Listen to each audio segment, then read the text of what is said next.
जय हिंद दोस्तों। Update version classes आप सभी का स्वागत करता है।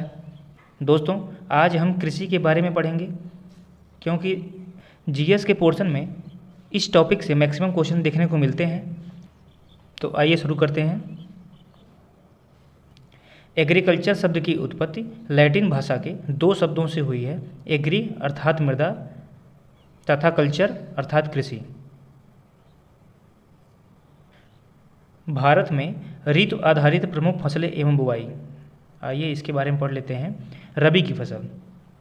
रबी की फसल यह शीतकालीन फसल है। रबी की फसल कैसी है? यह क्या है? शीतकालीन फसल है। रबी की फसल में प्रमुख फसलें कौन कौन सी हैं? गेहूँ, जौ, चना, मटर, सरसों, मसूर, राई तथा आलू। ये फसलें रबी के समय बोई जाती हैं। इनकी बुआई की अवधि देख लेते हैं। रबी की फसल की बुआई अक्टूबर नवंबर में की जाती है। कब की जाती है? अक्टूबर नवंबर में की जाती है, जबकि कटाई मार्च अप्रैल में की जाती है। रबी की फसल शीतकालीन फसल है। इसकी प्रमुख फसल है गेहूँ, जौ, चना, मटर, सरसों, मसूर, राई तथा आलू। बुआई की अवधि है अक्टूबर नवंबर में और इसकी कटाई कर ली जाती है मार्च अप्रैल में। अब खरीफ देख लेते हैं। खरीफ की फसल यह ग्रीष्मकालीन फसल है। यह कैसी है? यह ग्रीष्मकालीन फसल है। रबी की फसल कैसी थी? वह शीतकालीन फसल थी। खरीफ की फसल में कौन सी फसल आती है? चावल, ज्वार, बाजरा, मक्का, तिल, मूंगफली, उड़द, कपास तथा रागी। यह क्या है? यह खरीफ की फसल है। इसकी जो बुआई की अवधि है वह खरीफ की फसल की बुआई जून जुलाई में की जाती है। कब की जाती है? जून जुलाई में की जाती है और इसकी कटाई अक्टूबर नवंबर में कर ली जाती है। इसके बाद जायद की फसल देख लेते हैं। जायद की फसल यह शीत एवं ग्रीष्म के मध्य की फसल है।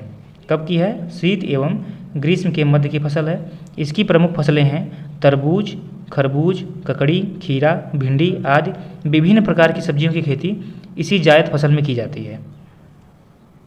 इसकी बुआई की अवधि जायद फसल की बुआई मार्च अप्रैल में की जाती है। कब की जाती है? मार्च और अप्रैल में की जाती है, जबकि कटाई जून जुलाई में कर ली जाती है। नेक्स्ट है, कृषि में युग्म पैदावार से आप क्या समझते हैं?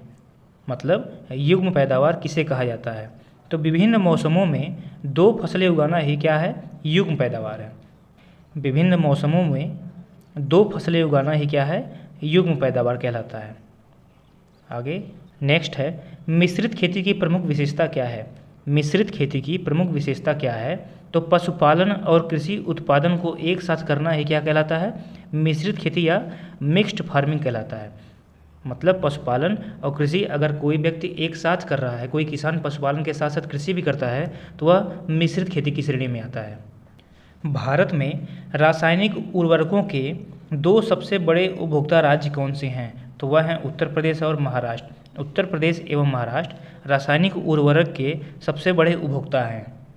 आगे चलते हैं। यदि खाद्यान्नों का सुरक्षित संग्रह सुनिश्चित करना हो तो कटाई के समय उनमें आर्द्रता अंश कितने प्रतिशत से अधिक नहीं होना चाहिए? किसी खाद्यान्न को अगर सुरक्षित रखना है तो उनमें आर्द्रता अंश कितने प्रतिशत से अधिक नहीं होना चाहिए? तो वह है 14%। 14% से अधिक नहीं होना चाहिए। चावल की कृषि के लिए 100 सेंटीमीटर से अधिक वर्षा एवं 25 डिग्री सेल्सियस से उच्च तापमान आदर्श जलवायु दशाएं मानी जाती है। मतलब चावल की खेती करने के लिए 100 सेंटीमीटर से अधिक वर्षा की ज़रूरत होती है और 25 डिग्री सेल्सियस से उच्च तापमान की ज़रूरत होती है। यह इसके लिए एक आदर्श जलवायु है। भारत में चावल की खेती के अंतर्गत सर्वाधिक क्षेत्र किस राज्य में पाया जाता है? तो वह है अपना उत्तर प्रदेश। उत्तर प्रदेश में सबसे ज़्यादा चावल की खेती की जाती है। मक्का मुख्यतः खरीफ की फसल है, परंतु इसकी खेती वर्ष भर खरीफ, रबी तथा जायद तीनों फसल ऋतुओं में की जा सकती है। आप देखते होंगे मक्का अक्सर खरीफ के समय बोई जाती है, लेकिन इसकी खेती तीनों समय में की जा सकती है, यानी कि खरीफ के समय में भी, रबी तथा जायद के समय किसी समय भी इसकी खेती की जा सकती है। भारत के किस राज्य को शक्कर का कटोरा कहा जाता है?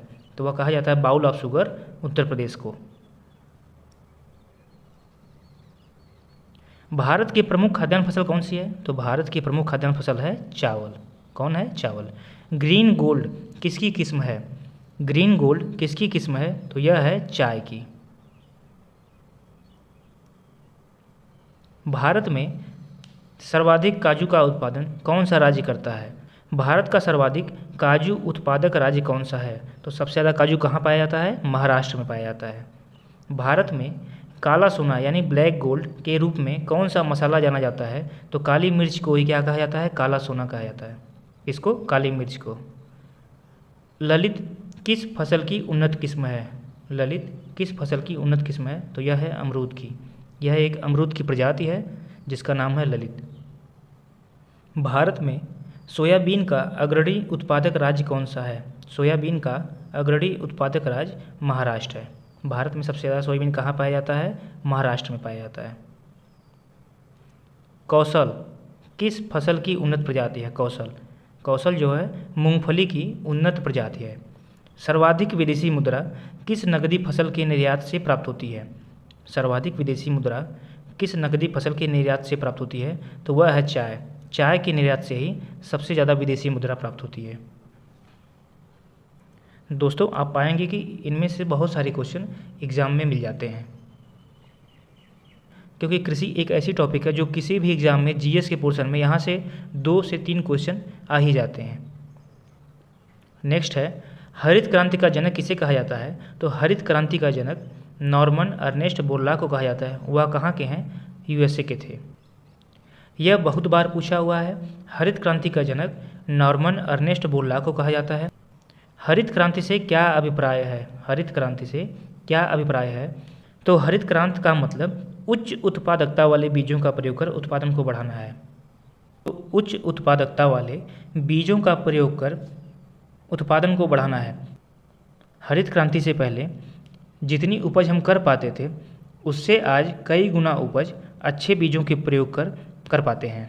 हरित क्रांति का सर्वाधिक लाभ किस फसल के उत्पादन एवं उत्पादकता दोनों में हुआ है? तो हरित क्रांति का सबसे ज़्यादा लाभ गेहूं की फसल को हुआ है। भारत में तिलहन का सबसे बड़ा उत्पादक राज्य कौन सा है? तो भारत में तिलहन का सबसे बड़ा उत्पादक राज्य राजस्थान है। बहुत बार क्वेश्चन पूछा गया है। उकठा रोग कौन सी फसल प्रभावित होती है? उकठा रोग से कौन सी फसल प्रभावित होती है? तो उकठा रोग से चना की फसल प्रभावित होती है। यह चने में होने वाला रोग है। पौधे उगाने के साथ ही मछली पालन करना किस कृषि के अंतर्गत आता है? पौधे उगाने के साथ ही मछली पालन करना किस कृषि के अंतर्गत आता है? तो उसे हम कहते हैं एक्वापोनिक कृषि। क्या कहते हैं? Aquaponic agriculture. झूम क्या है? बहुत ही इम्पोर्टेंट है। झूम कृषि की एक पद्धति है जिसे कर्तन एवं दहन कृषि के नाम से भी जाना जाता है। जिसे कर्तन एवं दहन कृषि के नाम से भी जाना जाता है। झूम कृषि उत्तर पूर्वी राज्य असम, मेघालय, मिजोरम और नागालैंड में की जाती है। कहाँ की जाती है? तो यह उत्तर पूर्वी राज्य असम, मेघालय, मिजोरम और नागालैंड में की जाती है। झूम कृषि ध्यान में रखिएगा। कभी कभी एग्जाम में सीधे यही पूछ देता है कि झूम क्या है, तो आप बता पाएंगे कि झूम एक कृषि की पद्धति है। भारतीय चाय बोर्ड का मुख्यालय कहाँ है? भारतीय चाय बोर्ड का मुख्यालय कोलकाता में है। कहाँ है? कोलकाता में है।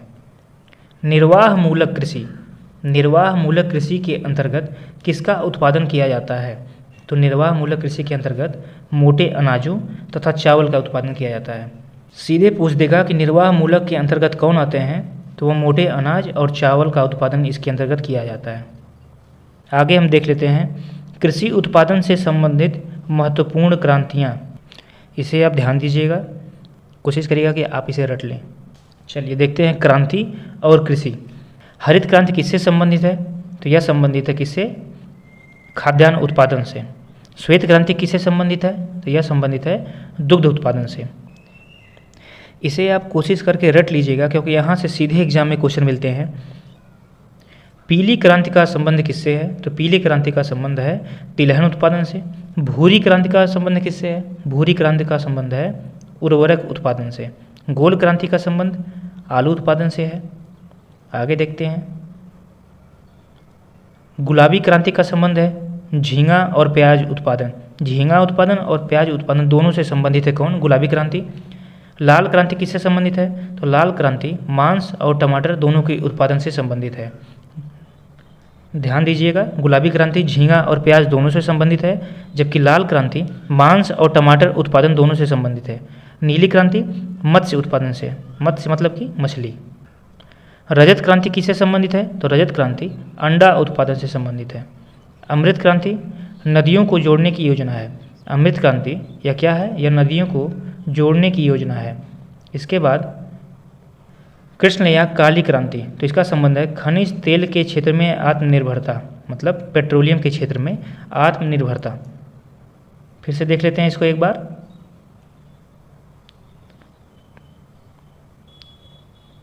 हरित क्रांति खाद्यान्न उत्पादन, श्वेत क्रांति दुग्ध उत्पादन, पीली क्रांति तिलहन उत्पादन, भूरी क्रांति उर्वरक उत्पादन, गोल क्रांति आलू उत्पादन, गुलाबी क्रांति झींगा और प्याज उत्पादन, लाल क्रांति मांस टमाटर उत्पादन, नीली क्रांति मत्स्य उत्पादन, रजत क्रांति अंडा उत्पादन, अमृत क्रांति नदियों को जोड़ने की योजना, कृष्ण या काली क्रांति खनिज तेल के क्षेत्र में आत्मनिर्भरता। दोस्तों, आज का सेशन यहीं समाप्त होता है। उम्मीद करता हूँ यह पूरा सेशन आप सभी को पसंद आया होगा। इस टॉपिक से जितने भी क्वेश्चन हम लेके आए हैं सब के सब आए हुए क्वेश्चन हैं। अगर वीडियो पसंद आई हो या टॉपिक पसंद आया हो तो लाइक करिएगा, चैनल को सब्सक्राइब करिएगा। बहुत बहुत धन्यवाद आपका।